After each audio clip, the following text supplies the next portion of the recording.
Donc, nous allons poursuivre notre enseignement, toujours sur le thème qui est intitulé « L'avènement du Fils de l'homme ».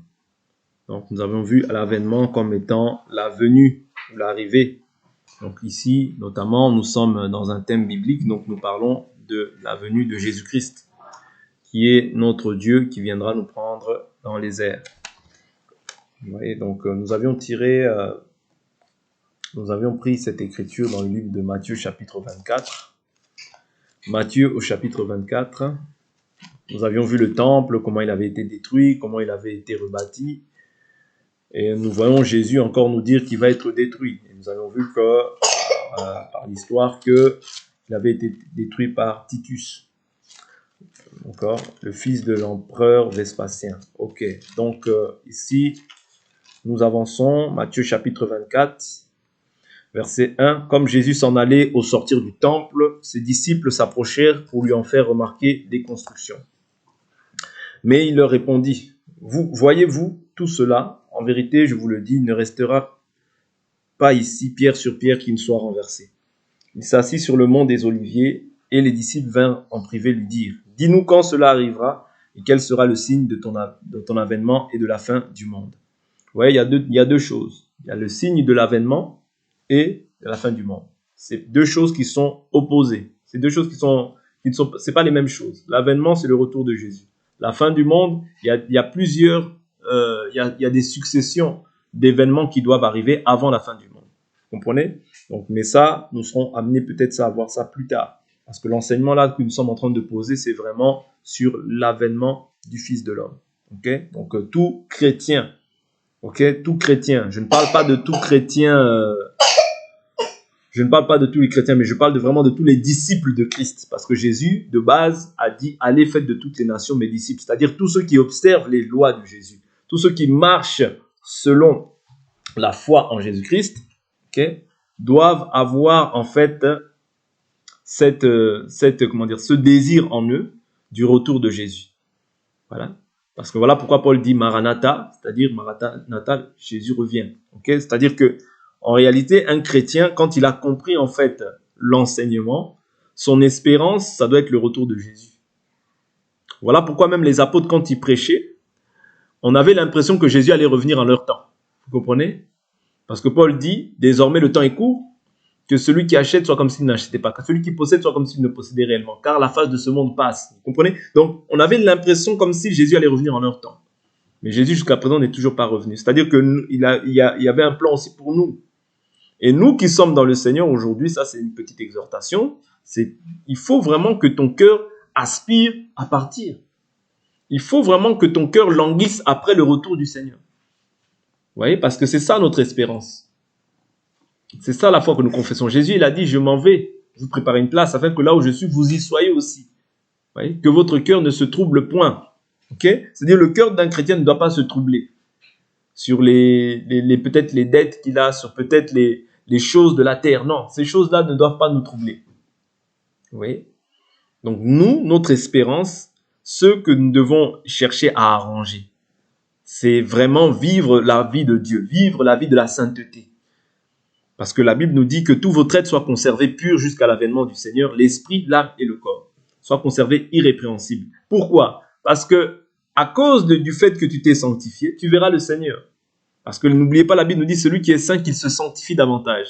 Or, la Bible nous dit, recherchez la paix avec tous et la sanctification, sans laquelle nul ne verra le Seigneur. C'est-à-dire, pour voir le Seigneur, il y a des choses que Dieu nous demande, c'est-à-dire la sainteté.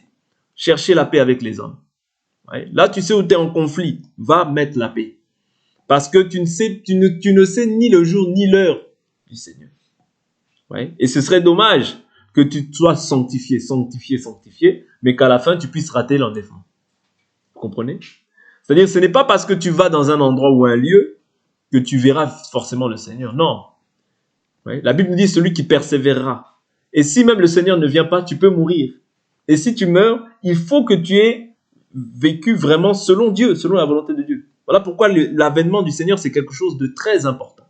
Qu'on doit beaucoup enseigner afin que les gens, en fait, soient conscients de la foi qu'ils confessent et de pourquoi ils ont cru. Ouais, parce qu'on ne croit pas pour dire simplement « Oh, j'ai cru ». j'ai cru, j'ai cru. Non. Quel est le soubassement de ta foi?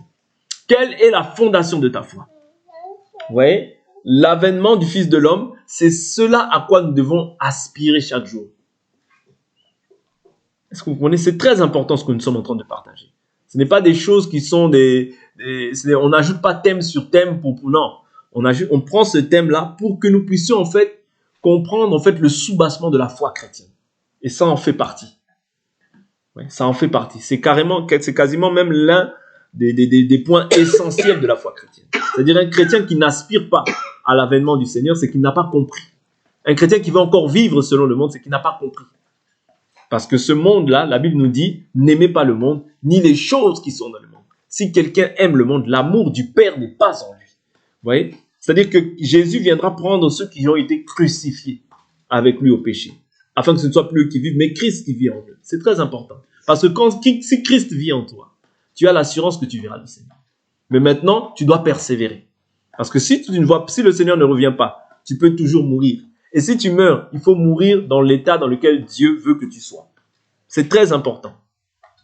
Ce sont des thèmes qui doivent nous faire prendre conscience, en fait, du pourquoi nous avons cru. Nous ne croyons pas pour dire nous avons cru. Nous ne disons pas chrétiens pour dire que nous sommes chrétiens. Non. Sinon, nous allons basculer dans une forme de religiosité. Et ce n'est pas ça que Dieu attend de nous. Dieu attend que nous soyons des disciples. Et des disciples aguerris, affermis. Donc, il nous dit, il s'assit sur le mont des Oliviers et les disciples vinrent en privé. Lui dire, dis-nous quand cela arrivera et quel sera le signe de ton avènement et de la fin du monde. Je vous ai dit, c'est deux choses différentes. Jésus leur répondit, prenez garde que personne ne vous séduise. Donc hier, nous avions essayé de voir en long et en large comment est-ce que la séduction se manifeste. La séduction va se manifester toujours par les faux prophètes. Parce que la Bible nous dit, le bon arbre ne peut pas produire de mauvais fruits. Mais comme le mauvais arbre ne peut pas produire de bons fruits. Donc nous croyons que dans ce champ, parce que le champ est défini comme étant le monde, le champ est défini comme une contrée où nous pouvons, parce que ça c'est Romains 15 verset 31 je crois ou 30, qui dit quand il parle de champ d'action, c'est-à-dire un endroit où par exemple l'ouvrier, ou bien le ministre de la parole œuvre. Ouais, le champ c'est le monde, le champ ce sont aussi les individus. Ouais.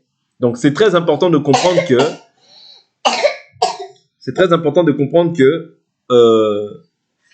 le champ, vous voyez, c'est-à-dire le monde aussi c'est un champ. C'est-à-dire que dans ce monde, il y a le livret, mais il y a aussi le blé. Or, quand on parle de livret, on parle des faux serviteurs. Quand on parle du blé, on parle des fils du royaume.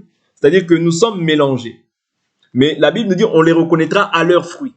C'est-à-dire tout faux prophète ne peut jamais produire de bons fruits. Comme le vrai prophète ne peut pas produire de mauvais fruits. Il doit reproduire en fait la nature qui est en lui. Parce que l'homme ne peut donner que ce qu'il a reçu. C'est très important. Ce sont des éléments qui nous permettent de distinguer le vrai du faux. La lumière des ténèbres.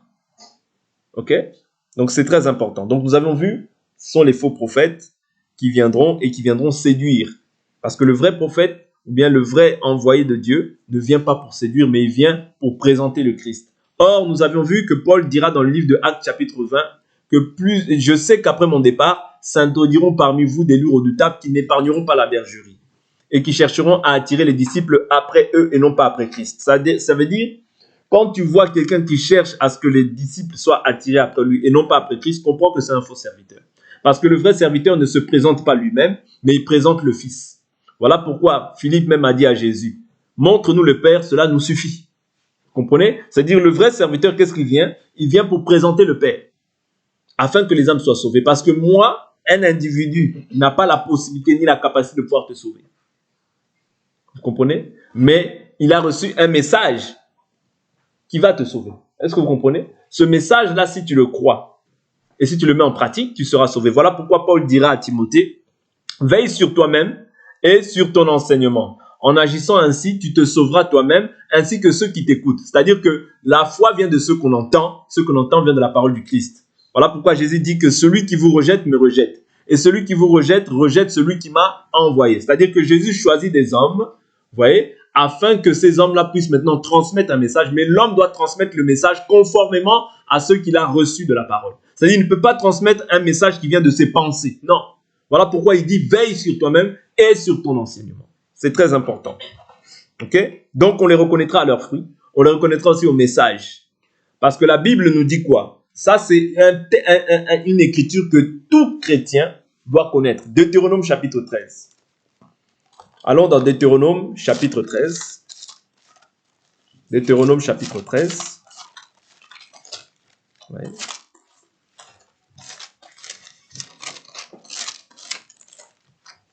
Deutéronome chapitre 13. Nous prenons le verset 1. Vous observerez et vous mettrez en pratique ce que je vous ordonne. Tu n'y ajouteras rien et tu n'en retrancheras rien. Vous voyez? S'il se lève au milieu de toi un prophète ou un visionnaire qui t'annonce un signe ou un prodige et qu'il y ait accomplissement du signe ou du prodige dont il t'a parlé en disant « Rallions-nous à d'autres dieux, des dieux que vous ne connaissez pas, et rendons-leur un culte. Tu n'écouteras pas les paroles de ce prophète ou de ce visionnaire, car c'est l'Éternel votre Dieu qui vous met à l'épreuve pour savoir si vous aimez l'Éternel votre Dieu de tout votre cœur et de toute votre âme. Vous vous rallierez à l'Éternel votre Dieu et vous le craindrez. Vous observerez ses commandements et vous obéirez à sa voix. C'est à lui que vous rendrez un culte et vous vous attacherez à lui. Ce prophète ou ce visionnaire sera puni de mort car il a parlé de rébellion contre l'Éternel votre Dieu qui vous a fait sortir du pays d'Égypte et vous a libéré de la maison de servitude. Et il a voulu te pousser hors de la voie dans laquelle l'Éternel ton Dieu t'a ordonné de marcher. Tu extirperas ainsi le mal du milieu de toi. Aujourd'hui, on ne peut plus lapider ou tuer. Non. Mais aujourd'hui, on va lui présenter la parole. Vous voyez?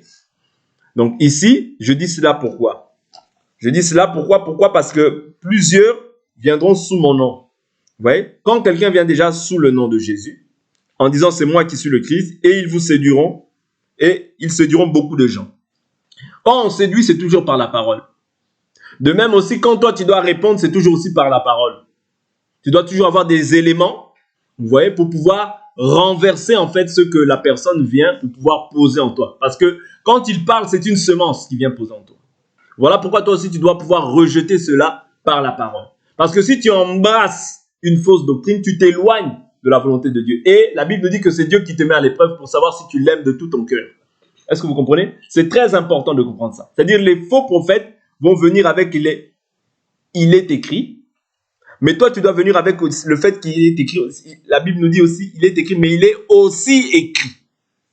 Vous voyez, parce que Satan connaît les Écritures. Le problème, ce n'est pas de dire il est écrit. Le problème, c'est de redire aussi, il est aussi écrit. L'écriture, que l'écriture ne vous trompe pas. Ah, il connaît la Bible. Ça, tout le monde peut connaître. Le papier, là, tout le monde peut lire ça et retenir ça. Vous comprenez? Mais les paroles sont esprit et vie. Vous comprenez? Or, eux, les faux prophètes, n'ont pas reçu en eux la vie. N'ont pas la vie. Vous comprenez? Donc, ils doivent manifester la nature qui est en eux. C'est pour ça qu'il est très important d'avoir aussi la parole en abondance en nous. Pourquoi? Afin que toi aussi tu puisses répondre, il est aussi écrit. Je prends un exemple.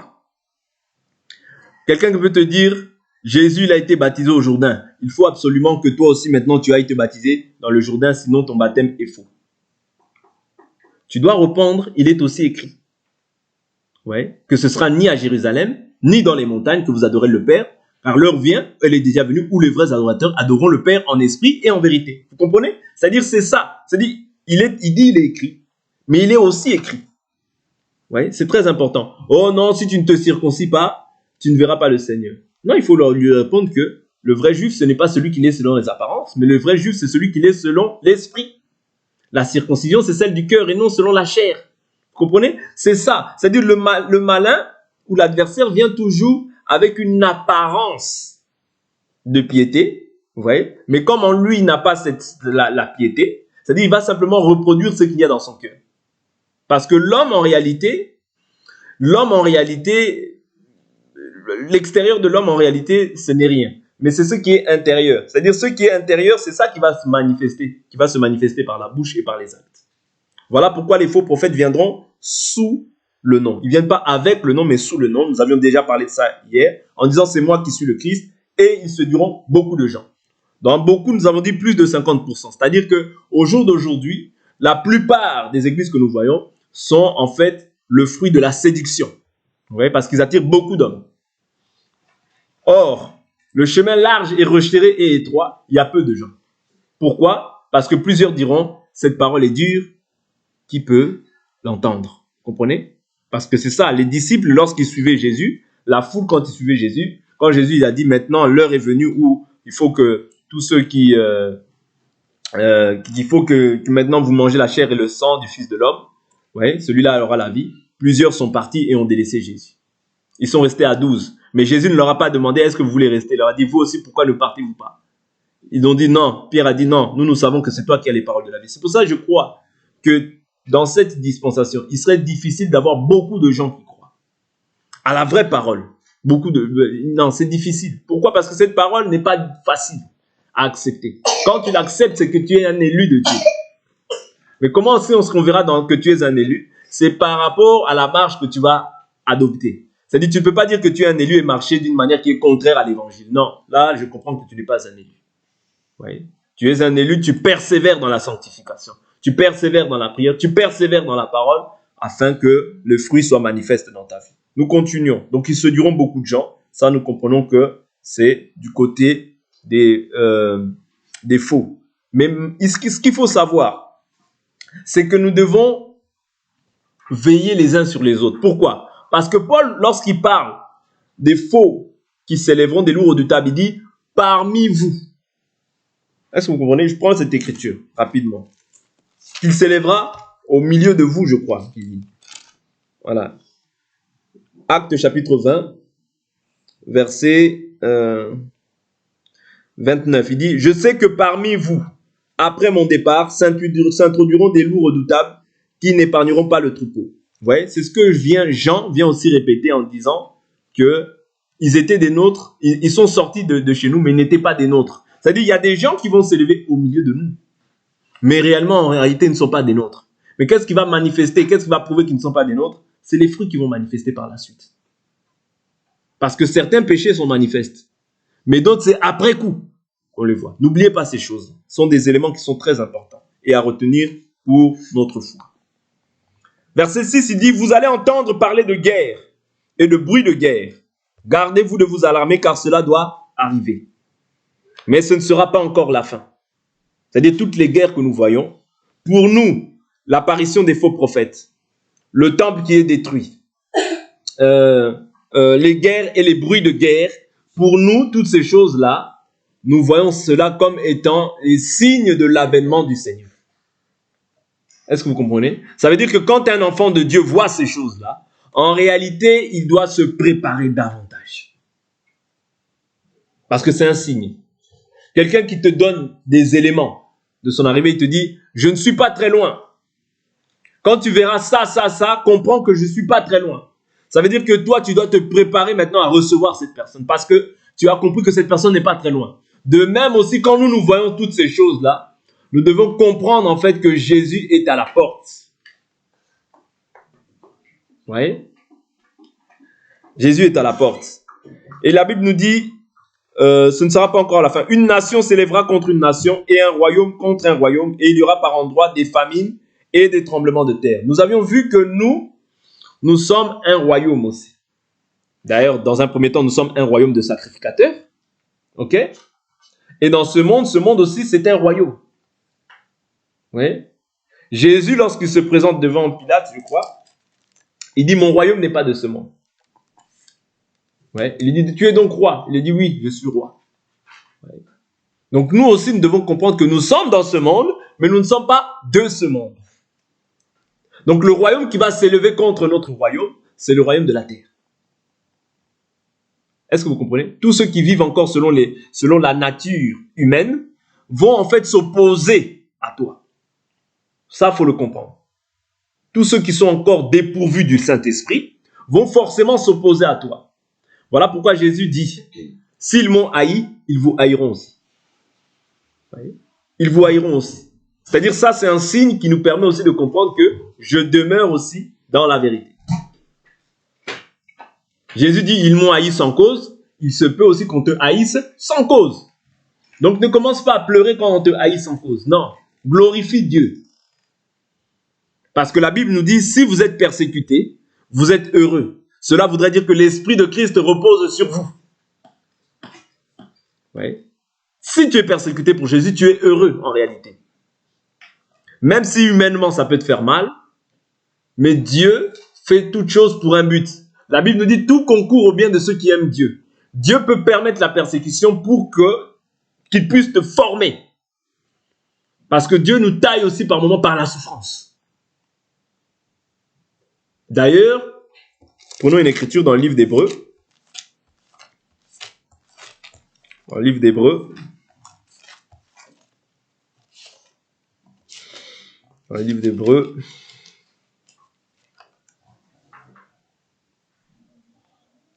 Je prends Hébreux. Hébreux chapitre 2, verset...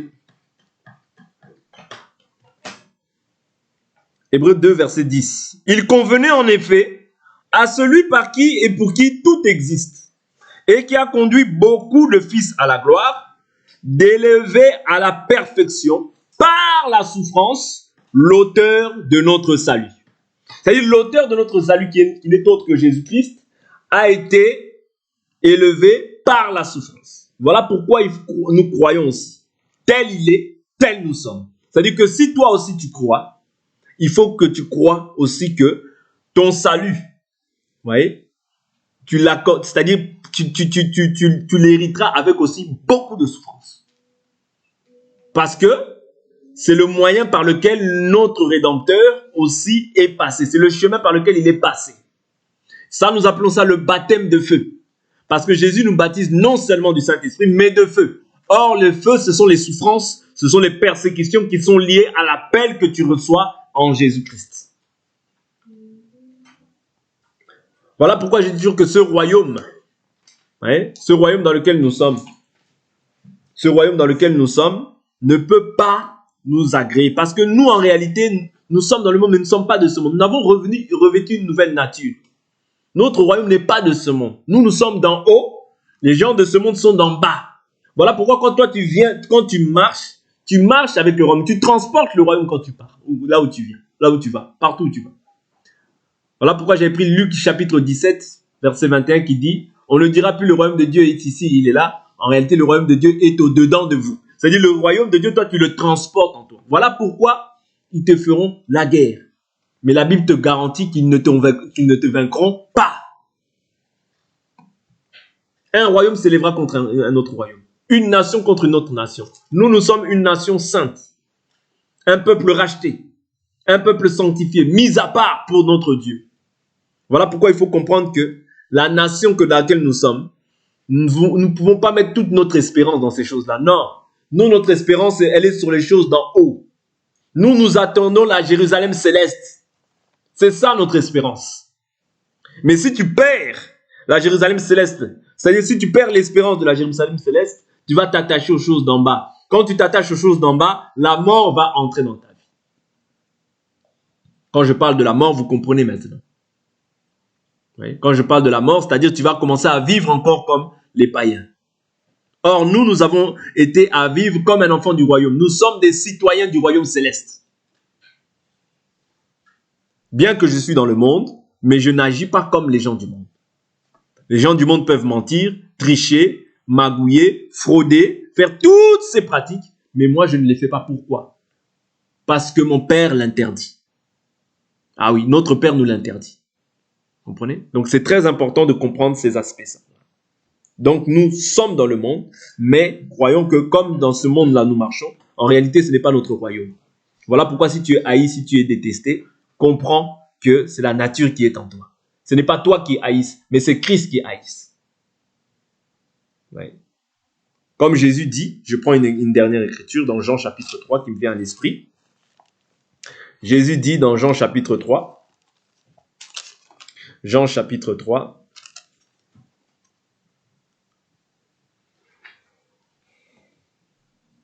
non, je vais prendre Jean chapitre 15, veuillez m'excuser. Jean chapitre 15, c'est Jean chapitre 15. Jésus dit quoi? Jean chapitre 15, verset...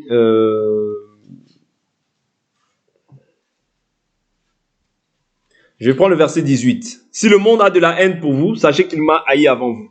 Si vous étiez du monde, le monde aimerait ce qui est à lui. Mais parce que vous n'êtes pas du monde et que je vous ai choisi du milieu du monde, À cause de cela, le monde a de la haine pour vous. Souvenez-vous de la parole que je vous ai dite. Le serviteur n'est pas plus grand que son maître. S'ils m'ont persécuté, ils vous le persécuteront aussi. S'ils ont gardé ma parole, ils garderont aussi la vôtre. Mais tout cela, ils vous le feront à cause de mon nom, parce qu'ils ne connaissent pas celui qui m'a envoyé. Vous voyez? C'est-à-dire qu'ils ne connaissent pas Dieu en réalité. Voilà pourquoi quand toi tu es persécuté, comprends que ce n'est pas toi qu'on persécute, mais c'est Jésus qui est en toi qu'on persécute en réalité. Parce que Jésus te demande de pouvoir manifester des œuvres de justice et ne plus vivre en ancienneté de vie. Et il trouve étrange le fait que tu ne marches pas dans le même débordement de débauche que eux. Voilà pourquoi tu dois être fier de ces choses-là quand tu es persécuté pour le nom de Jésus. La Bible nous dit, verset 8, tout cela, Matthieu 24, verset 8, tout cela, donc vous entendrez, l'Écriture dit, une nation s'élèvera contre une nation, un royaume contre un royaume, et il y aura par endroits des famines, secondement, et des tremblements de terre. Les guerres, les tremblements de terre, les famines, il faut que ces choses-là viennent. Pourquoi? Parce que nous, tout quand nous voyons toutes ces choses-là, pour nous, c'est un signe du retour de Jésus. Voilà pourquoi si tu pries, oh moi je ne veux pas la famine, moi je ne veux pas les guerres, tu te trompes, tu pries mal. Pourquoi tu pries mal? Parce que l'Écriture, pour nous ça, c'est un signe que Jésus est à la porte, il revient bientôt. Oui? Donc nous devons voir ces choses-là. Non pas que nous voulions ces choses-là, mais quand nous voyons ces choses-là, nous comprenons en fait ce que le Seigneur a dit. Nous comprenons que notre Seigneur revient bientôt. Et nous nous sanctifions davantage. Plus nous voyons que ces choses-là augmentent, plus nous devons nous sanctifier aussi davantage. Mais la Bible nous dit que tout cela sera quoi? Ne sera que le commencement des douleurs. Parce qu'il y aura d'autres douleurs à venir. La Bible nous dit, alors on vous livrera au tourment. Et l'on vous fera mourir. Et vous serez haïs de toutes les nations à cause de mon nom. Oui. Toutes les nations à cause de mon nom. Est-ce que vous comprenez? La Bible ne dit pas une nation, non, toutes les nations à cause de mon nom.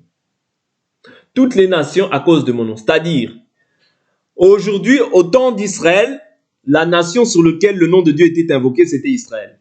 Mais au temps de l'Église, la nation sur laquelle le nom de Dieu est invoqué, c'est l'Église véritable, les disciples de Christ, qui marchent non selon la chair, mais selon l'esprit. Parce que la Bible nous dit que les vrais circoncis, c'est nous qui marchons selon l'esprit et non selon la chair. C'est-à-dire, dès lors où le nom de Dieu est invoqué sur ta vie, directement tu deviens ennemi. Pourquoi? Parce que, souvenez-vous, je vous ai pris toujours cet exemple-là, dès lors où Israël est sorti est sorti de l'Égypte, ils ont traversé la mer Rouge, directement une main s'est élevée. C'est-à-dire tous ceux qui ne sont pas animés du même esprit vont automatiquement maintenant être des adversaires et faire la guerre. Vous comprenez? Voilà pourquoi ici il est écrit toutes les nations. Vous serez haïs de toutes les nations. Ok? À cause de mon nom. Et ce sera pour beaucoup une occasion de chute. Vous voyez? Beaucoup pour eux, c'est-à-dire le fait d'être haï, ce sera pour eux une occasion de chute. Beaucoup vont tomber, beaucoup vont abandonner. Pourquoi? Parce qu'ils vont se dire non, ils ne vont pas supporter le fait d'être haï. Ils ne vont pas supporter le fait d'être dénigré de tous les hommes. Oh ben non, si tu marches comme ça, non, moi je ne marche plus avec toi. C'est-à-dire ils ne supporteront pas, donc ils chercheront à se conformer. Voilà pourquoi la Bible nous dit, je vous exhorte par les compassions de Dieu à offrir vos corps comme un sacrifice vivant, saint, agréable à Dieu, ce qui sera de votre part comment? Un culte raisonnable. Ne vous conformez pas au siècle présent, mais soyez transformés par le renouvellement de l'intelligence. Afin de quoi? Discerner quelle est la volonté de Dieu, ce qui est bon, agréable, parfait. Parce que beaucoup vont chuter. Dès lors, ils vont voir qu'ils seront haïs. Dès lors, ils vont voir que peut-être l'autre est lapidé, il est tué. Ah non, non, non, moi cette voie-là, non, non, non. Non, non, non, non, non, non, non, non. Moi je préfère arrêter, je n'ai pas envie de mourir. Je préfère repartir dans les choses où j'étais tranquille, où je buvais mon alcool, je vivais dans la débauche. Je ne dis pas qu'ici que l'alcool est interdit, hein. C'est pas ça que je dis. Mais la Bible nous empêche l'ivrognerie. Vous voyez, la Bible nous empêche c'est Éphésiens chapitre 6. La Bible nous dit ne vous enivrez pas. C'est l'enivrement qui est interdit, mais boire l'alcool n'est pas interdit. Ok? Donc, qu'on ne déforme pas mes propos. Donc, ici, je dis simplement ça c'est-à-dire, ce sera une occasion de chute pour plusieurs. Plusieurs vont commencer maintenant à faire quoi? Ils se trahiront, ils se haïront, les uns les autres. Pourquoi? À cause du fait que maintenant, on livrera beaucoup de gens au tourment. Plusieurs vont mourir, vous voyez? Plusieurs seront détestés. Toutes ces choses-là vont entraîner maintenant dans le cœur des gens des mauvais sentiments. La trahison, vous voyez, et la haine. Ok? Et la Bible dit, plusieurs faux prophètes s'élèveront et séduiront beaucoup de gens. Ok?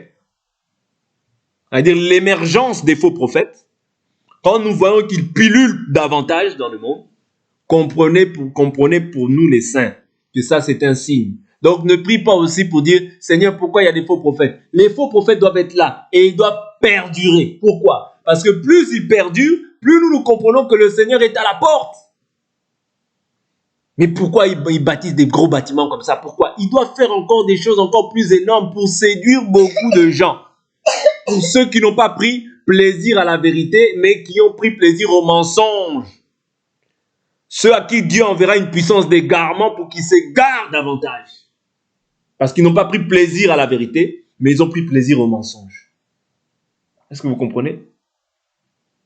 C'est-à-dire l'émergence des faux prophètes, la famine, les guerres, ok? Une nation qui s'élève contre une autre nation. Ok? Toutes ces choses-là, pour nous qui avons cette connaissance-là, nous devons comprendre que c'est un bénéfice. Ça nous permet de pouvoir discerner que, là réellement le Seigneur revient. Je dois me préparer davantage. Je ne dois pas rigoler avec mon salut. Parce qu'après ce salut, il n'y en aura pas d'autre. La Bible nous dit, la foi a été transmise une seule fois à tous les saints. Il n'y aura pas un autre salut, il n'y aura pas une autre foi. En dehors de cette foi-là que nous confessons en Christ Jésus, mort, ressuscité au 3e jour, ouais, en dehors de cette foi, il n'y en a pas d'autre.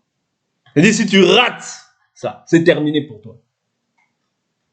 Parce qu'il y a plusieurs voies. La Bible dit, telle voie paraît droite à un homme, mais son issue, c'est la voie de la mort. C'est-à-dire, une autre voie, c'est une voie de la mort. Une autre parole, c'est une parole qui t'entraîne loin du Seigneur. C'est pour que tu sois en communion avec les démons.